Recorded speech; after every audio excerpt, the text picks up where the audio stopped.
Well, he's one. Randy Johnson's one, obviously. I mean, just a different person, different animal. 6'10", Oh, basically sidearm, throwing gas. Lefties are scared to death to stay in there.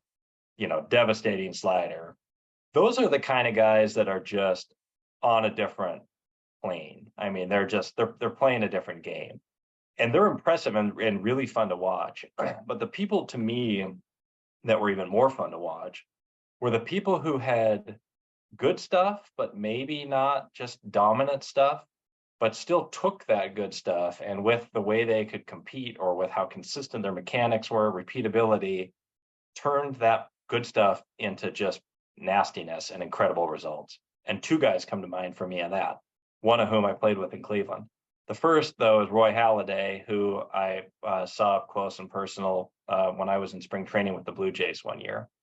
His stuff was really good, don't get me wrong, nasty sinker, good cutter. But the way he could locate it and his just determination to make every pitch important and make every pitch his pitch turned, low 90s, sinker, 90 mile an hour or so cutter, curveball into, close to Hall of Fame stuff. Um, and, perfect game and just incredible performances because he'd take the outside corner and he'd take the inside corner and he'd hit them both. And sometimes it would go this way if it was a cutter, and sometimes it would go that way if it was a sinker. And so if you're a batter, you got to protect both sides of the plate, cutter, sinker, either way. You don't know which direction it's going, but the one thing you do know is it's going to be on the corner. He's not going to leave you something over the middle. And the other guy was Cliff Lee with Cleveland.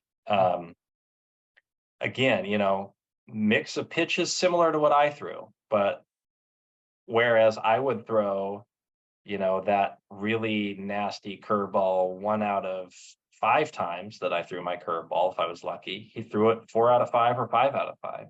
Whereas I would dot the corner low and away with a cutter, 2 out of 5 times. If I was lucky, he'd do it 5 out of 5.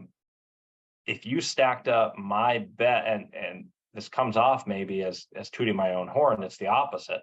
But if you stacked up my best stuff against his stuff, on my very best day, my very best fastball was as good as his. On my very best day, my very best curveball was as good as his. On my very best day, my very best cutter was as good as his. But that was my very best day and my very best one. And it happened, but it happened sporadically. For him, it happened over and over and over again. I mean, he'd throw 100 pitches per game and 90 were basically exactly what he wanted to do with the ball. And to do that over and over and over again is incredible. So it's not the kind of stuff where you just drop your jaw like you do when you're watching Pedro in his heyday or Randy Johnson, but to sit back and appreciate it, from the bullpen or from the dugout and know, man, this guy has taken the abilities that he was given and just maximized them to the full potential. I always found that really impressive to watch.